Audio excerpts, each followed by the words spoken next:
In June of 2023, Elspeth Miller, 87 years old and a widow for 12 of them, received a certified letter from the Commonwealth of Pennsylvania's Department of Environmental Protection.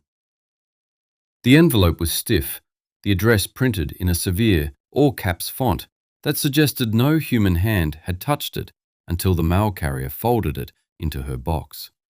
Inside, on heavy official letterhead, past paragraphs of legislative citations and regulatory code, was a single number that did not seem real. The letter informed her she owed the Commonwealth $95,000 in civil penalties for an unpermitted agricultural pond on her property. The pond her father had built with a borrowed bulldozer in 1957. Then rewind. Let me tell you about the land, because the land is the first character in this story. The Miller farm was 178 acres of rolling fields and dense woodlots in the southern end of Lancaster County, a place where the soil is so dark and rich it looks like crumbled chocolate cake.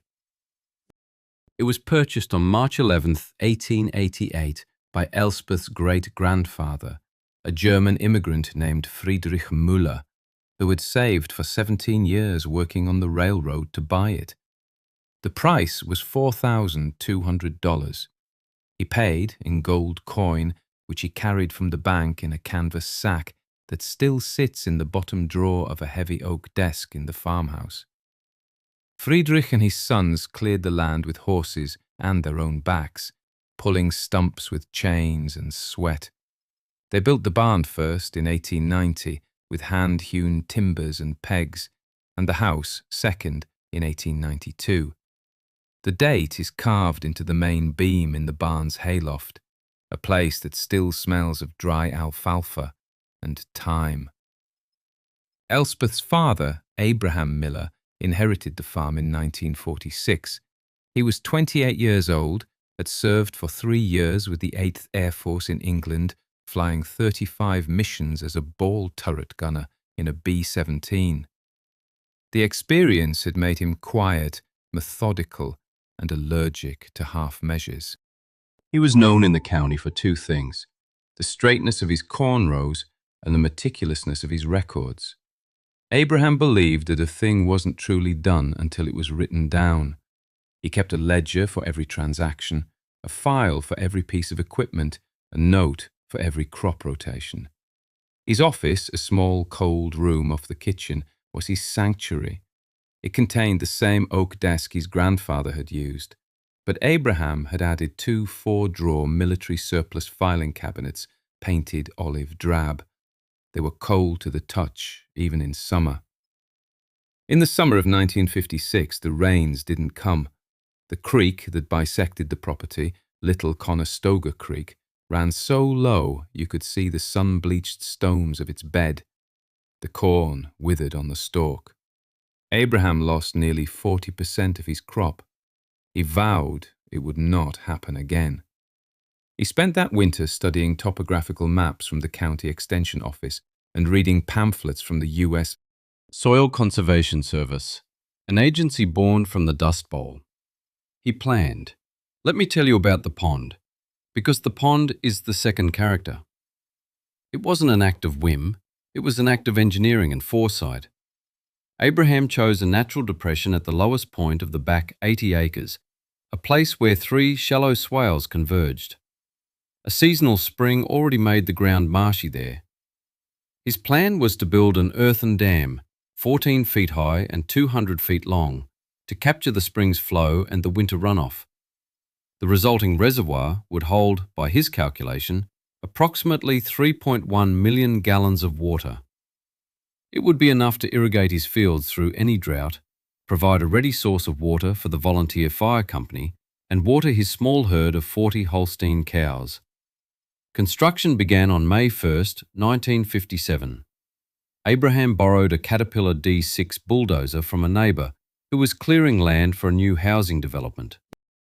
For 2 weeks, from sunup to sundown, he carved into the earth. The dozer roared, belching black smoke as he moved tons of clay and rock, compacting it in layers as the government pamphlets instructed. His son John, Elspeth's future husband, then just 15, helped him by clearing brush and running errands. Elspeth, 11 years old, would bring them sandwiches and jars of cold water at noon.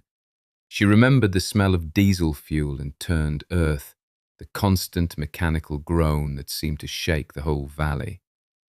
When it was done, the pond covered 1.2 acres. The dam was seeded with crown vetch to prevent erosion. A cast iron overflow pipe was installed to manage heavy rains. Abraham Miller had built his ark, and because he was Abraham Miller, he had gone to the county seat in Lancaster first. He had spoken to the men at the Soil Conservation District. He had filled out the forms. He had done it correctly. For 66 years, the pond was simply part of the farm. It was where Elspeth's children learned to skate in winter and fish for bluegill in summer. It was where the fire trucks from the Refton Volunteer Fire Company filled their tanks during the barn fire of 1982, an act that saved the historic farmhouse from catching sparks. Great blue herons nested in the oaks along its banks. Snapping turtles the size of platters sunned themselves on a half-submerged log. The pond became its own ecosystem, a quiet, constant presence that anchored the back half of the property. It was a monument to a father's foresight, written in water and earth. Then came the new maps. David Chen was 32 years old, had a master's degree in environmental policy from Duke University, and had worked for the Pennsylvania DEP for 5 years. He was not a bad person. He was, in his own way, a true believer. He believed in data, in systems, in the uniform application of the law for the greater good. His tools were not shovels and bulldozers, but geographic information systems, GIS, aerial photography, and state water protection statutes. His job was to sit in a cubicle in Harrisburg and cross-reference current satellite imagery with historical records to identify unpermitted changes to the state's waterways and wetlands. In April of 2023, his software flagged an anomaly. A 1993 USGS aerial photograph of the Miller property showed a body of water approximately 0.8 acres in size. A 2022 satellite image from the Maxar satellite constellation showed the same body of water was now 1.2 acres. The system registered this 0.4-acre expansion as an unpermitted modification of an existing impoundment, a violation of Chapter 105 of the Pennsylvania Dam Safety and Encroachments Act, a law that had been substantially updated in 1991 to protect wetlands. The algorithm did its job. It generated a case file. It assigned it to David Chen. On May 15, 2023, David Chen drove his state-issued Ford sedan down the long gravel lane to the Miller farmhouse. He was polite. He wore a collared shirt with a DEP logo and carried a tablet computer. Elspeth met him on the porch. She was wearing a simple cotton dress and an apron, her hands still dusted with flour from baking bread. She was 87, but her posture was straight and her eyes were clear. He explained who he was. He showed her the images on his tablet, the 1993 photo next to the 2022 photo. "Ma'am," he said, his voice calm and professional, "our records show that the pond on your property has been expanded without the required state permits. Any modification to a dam or reservoir after 1991 requires a full Chapter 105 permit, which involves hydrological studies and an environmental impact assessment." Elspeth looked at the two images. She saw a pond in shadow and a pond in full sun. She saw a dry year and a wet year. She saw the same pond her father had built. "Nothing has been expanded," she said. Her voice was quiet but firm. "The water is higher some years, lower others. That's all." David Chen nodded, a patient, practiced gesture. "I understand it may seem that way, ma'am, but the satellite data is very precise. The surface area has increased by 1/2 acre. The law is very clear about what constitutes an expansion. We will have to issue a notice of violation." He was not there to argue. He was there to inform. He was the messenger of the data, and the data was unambiguous. He left a pamphlet and his business card. Elspeth stood on the porch and watched his car disappear down the lane, leaving a plume of dust that settled slowly on her hydrangeas. She felt a cold knot in her stomach. It was the feeling of being explained to by a world that no longer made sense. The first letter, the official notice of violation, arrived a week later. It was 4 pages of dense legalese.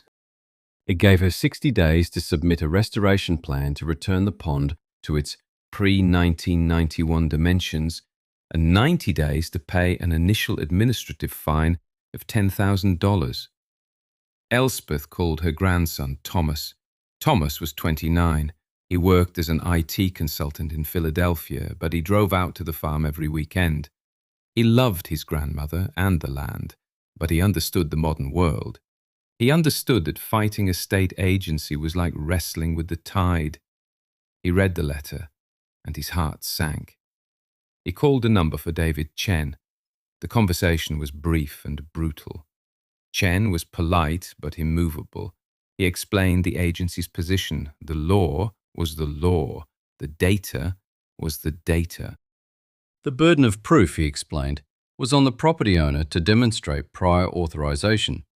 If your grandmother has a permit for the pond at its current size that predates the 1991 regulations, we can of course close the file, he said, with the easy confidence of a man who knew such a document was unlikely to exist for a small farm pond from the 1950s. Then he made an offer. "Look," he said, his tone shifting from official to collegial. "We can enter into a consent decree. She agrees to the violation, pays a reduced penalty, say $25,000, and hires an engineer to bring the dam into compliance with current standards. It's the most efficient path forward for everyone." Thomas thought it was a terrible deal, but also probably the best they were going to get. He drove out to the farm that evening. He found Elspeth in her father's office, sitting at the old oak desk, just looking at the filing cabinets. He laid out the options as he saw them. They could fight, which would mean hiring lawyers and engineers at a cost that would likely exceed the fine. They could ignore it, and the state would put a lien on the property, or they could take the deal. "Grandma," he said, his voice gentle, $25,000 is a lot of money, but it's less than $95,000. Maybe it's the cost of peace of mind." Elspeth turned from the filing cabinets and looked at her grandson. Her eyes, usually soft, held a flicker of something hard, something forged in a different time. "My father built that pond," she said, her voice low and steady. "He did it correctly. The permit is in here somewhere." "But Grandma," Thomas argued, "that was almost 70 years ago. The laws have changed. The county office probably doesn't even have records from back then. Chen said they looked. It's not on file with the state." "It's not the state's file I'm looking for," she replied. She stood up and pulled open the top drawer of the first cabinet. The metal screeched in the quiet room. The drawer was packed tight with manila folders, their labels typed on an old manual typewriter. The ink faded to a soft gray. "It's in here." And so the search began. It was an archaeological dig into a life, into a farm's history. For the next 3 weeks, Elspeth Miller spent 8 hours a day in that small room. She started with the top drawer of the cabinet on the left, labeled A to D, 1946 to 1960. She pulled out each file, one by one. The papers were brittle, held together with rusted clips. They smelled of dust and time. She found things that broke her heart and things that made her smile. She found the warranty for a 1948 Alice Chalmers tractor. She found receipts for seed corn from the DeKalb Company, $12 per bag. She found a letter from her aunt in Ohio, describing a new recipe for shoofly pie. She found her father's discharge papers from the Army Air Corps, folded into a perfect square. She found veterinary bills for a cow named Bessie who had died of milk fever in 1952. The bill was $8. Each paper was a ghost, a whisper from a world of quiet diligence. Thomas would come on the weekends and try to help, but he found the process maddening. The files were organized by his great-grandfather's logic, not his. There was no master index. He argued for a more strategic approach. Let's just look for files labeled pond or permit or county, he'd say. You don't find things by looking for them, Elspeth said, not looking up from a file of fertilizer receipts. You find them by looking at everything. You have to be patient. While she searched, the clock ticked. On the 61st day after the first notice, a second certified letter arrived. The Commonwealth had officially assessed the civil penalty. The consent decree offer was rescinded. The fine was now set at $95,000, calculated at a rate of $500 per day of non-compliance. The letter stated that if the fine was not paid within 30 days, a lien would be placed on the 178-acre property. The number was an absurdity. The Miller farm, even in Lancaster County's inflated market, might be worth $1.5 million. But the family didn't have $95,000 in cash. Their wealth was in the land itself. The fine was not just a penalty, it was a threat of extinction. It was designed to force the sale of the very thing it was supposedly protecting. Thomas hired a lawyer, a man from Lancaster named Mr. Gable, who specialised in property law. Gable was 65, wore a rumpled suit, and had a kind but weary face. He met them in the farmhouse kitchen. He reviewed the state's letters and listened to Elspeth's story. His assessment was grim. Elspeth, he said, leaning forward on the table, I believe you. I believe your father did everything by the book. But the law doesn't care what I believe. The state's case is simple. They have a regulation, and they have a satellite photo that appears to show a violation of that regulation. The burden is now on you to prove a negative, to prove that the pond was its current size before 1991. Without a document, our case is based on a memory, and a memory doesn't stand up in court against a satellite. He advised them to try and renegotiate with the DEP. He could probably get the fine reduced, he said, maybe back down to the $25,000 range. They would still have to do the remediation, which would cost another $30,000 or $40,000. It was a slow, expensive defeat. No, Elspeth said. It was the only word she spoke during the entire meeting. Gable sighed. All right, then you have one option. You keep looking for that permit. He set a date for a preliminary hearing with the Environmental Hearing Board in 3 weeks. It was a deadline. The news of the fine had started to spread through the tight-knit farming community. At the weekly livestock auction, at the local diner, at the hardware store, people talked.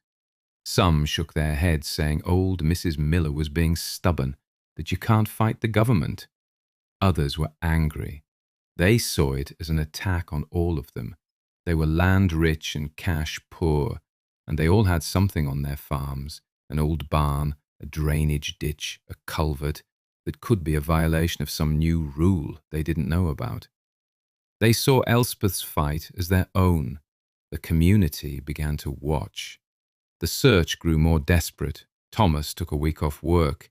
He and Elspeth went through the second filing cabinet, EL, 1946 to 1960.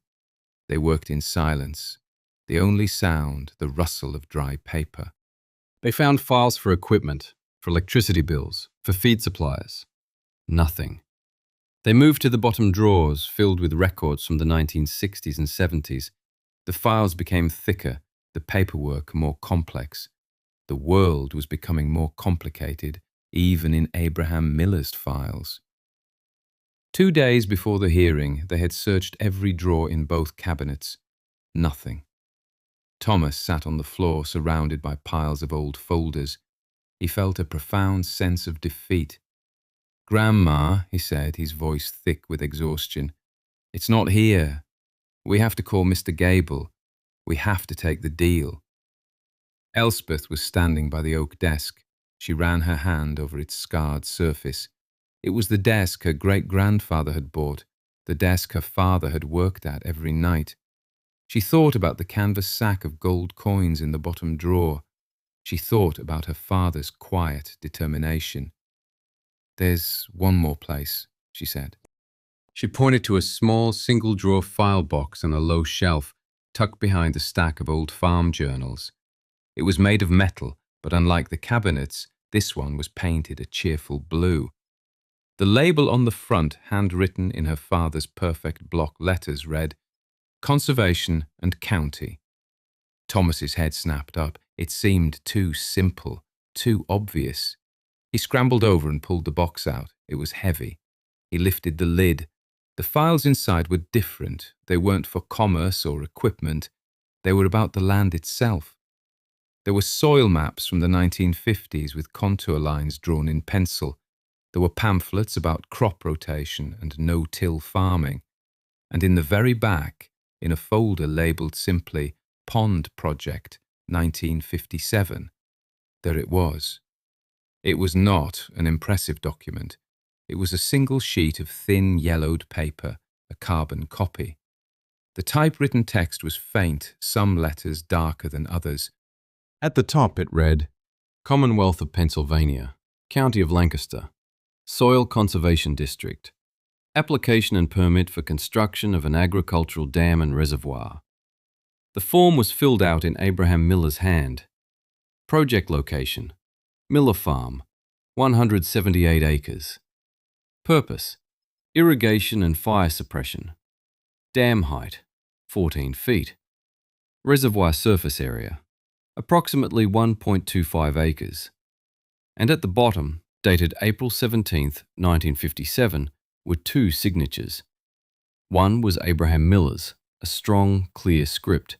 The other, belonging to the county conservationist, was a looping, elegant signature above the typed name, Walter Abernathy. Beside the signature was the circular embossed seal of the Lancaster County Conservation District. It was the Rosetta Stone. It was the ghost in the machine. It was a 66-year-old piece of paper that held more authority than a satellite orbiting 400 miles above the Earth. Elspeth took the paper from Thomas's trembling hands. She held it with a reverence usually reserved for a family Bible. "I told you," she said, her voice a soft whisper. "He did it correctly." The hearing was held in the small windowless conference room at the county administration building. It was not a courtroom, but it had the sterile, intimidating atmosphere of one. An administrative law judge sat at a raised table. At a table to the right sat David Chen and the young, sharp-suited lawyer from the DEP's Office of Chief Counsel. At the table to the left sat Elspeth, Thomas, and their lawyer, Mr. Gable. In the back, on a row of uncomfortable plastic chairs, sat about 20 local farmers and neighbours. They were the community witnesses. They wore work boots and flannel shirts. They were there to see what would happen. The DEP lawyer went first. He was smooth and efficient. He called David Chen as his only witness. Chen presented his evidence with digital precision. He displayed the 1993 and 2022 satellite images on a large monitor. He presented the GIS data showing the change in surface area. He cited the relevant sections of Chapter 105. He spoke of the state's mandate to protect wetlands and ensure dam safety. His presentation was factual, impersonal, and devastatingly logical. When he was done, the DEP lawyer rested his case. It had taken 15 minutes.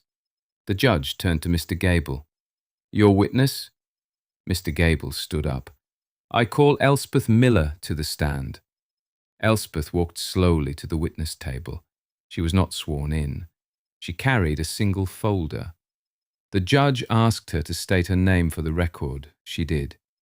"Mrs. Miller," Mr. Gable began, "the department alleges that the pond on your property was expanded sometime after 1991. Is that correct?" "No, it is not," Elspeth said. "Can you tell the court the history of this pond?" My father, Abraham Miller, built it in the spring of 1957, the DEP lawyer interjected. Objection. Hearsay. The witness's memory is not evidence. Sustained, the judge said. Mr. Gable, do you have any actual evidence to present? Yes, Your Honour, Gable said. We do. He turned to Elspeth. Mrs. Miller, do you have the document? Elspeth opened the folder. She did not hand it to the lawyer. Instead, she stood, walked over to the evidence projector herself, and placed the single yellowed sheet of carbon paper on the glass.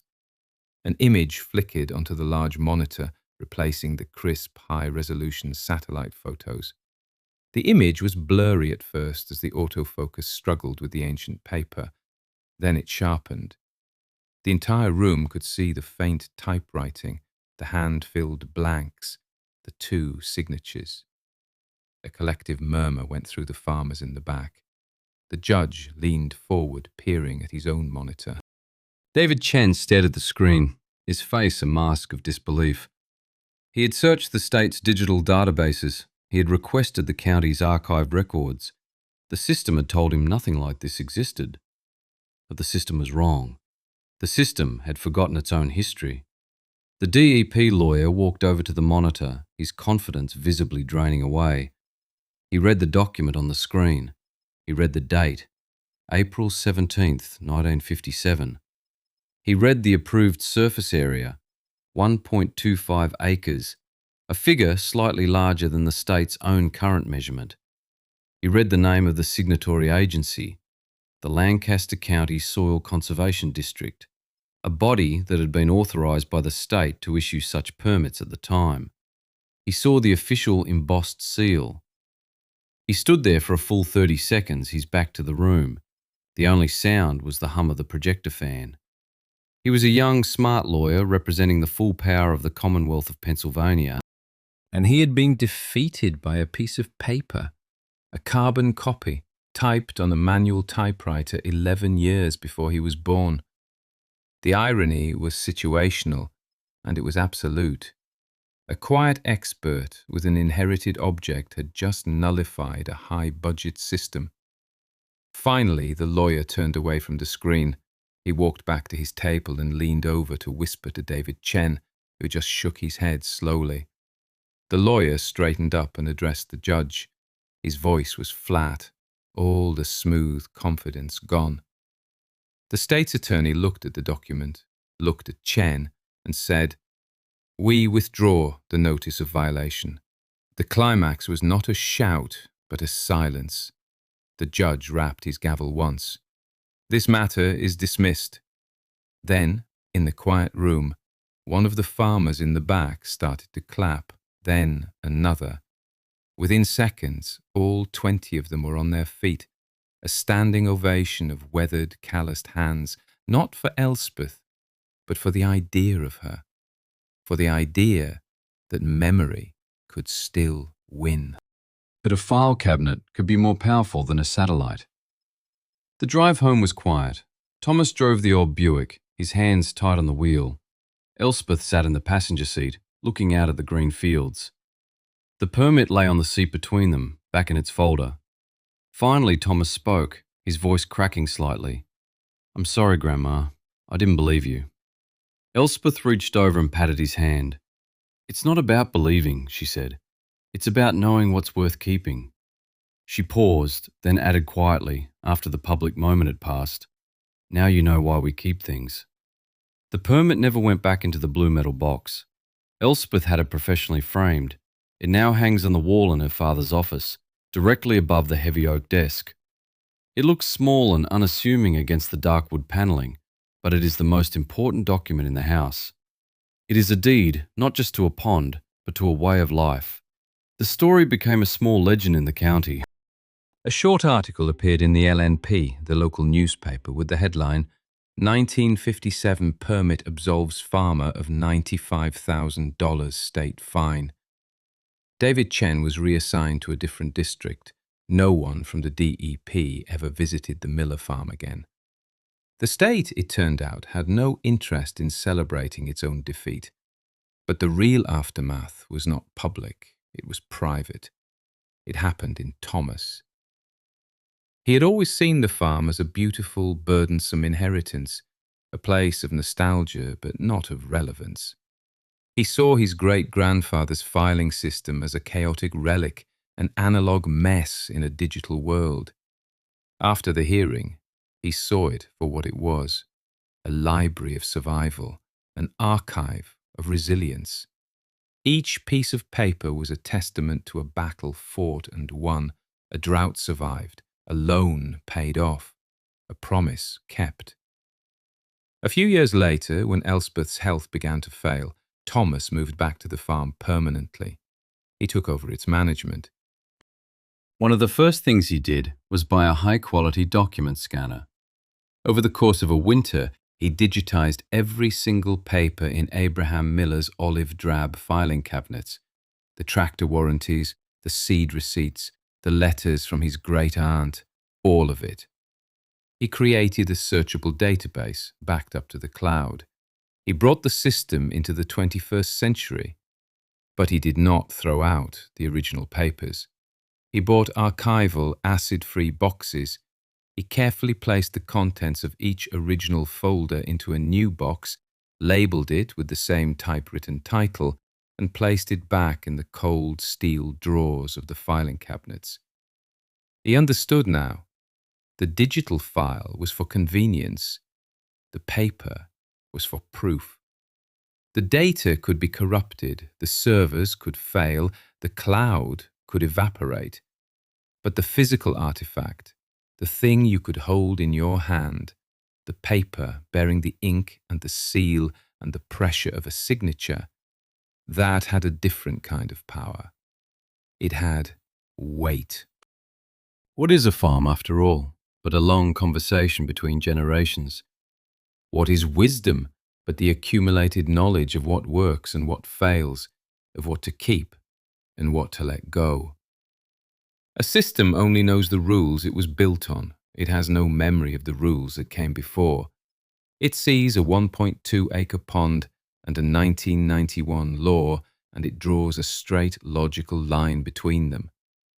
It cannot see the drought of 1956 or the quiet, methodical man who vowed it would never happen again.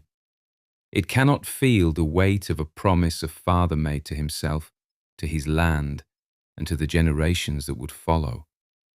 But the land remembers, the family remembers, and sometimes, buried deep in a rusty filing cabinet, a single piece of paper is the only bridge between the world that was and the world that is.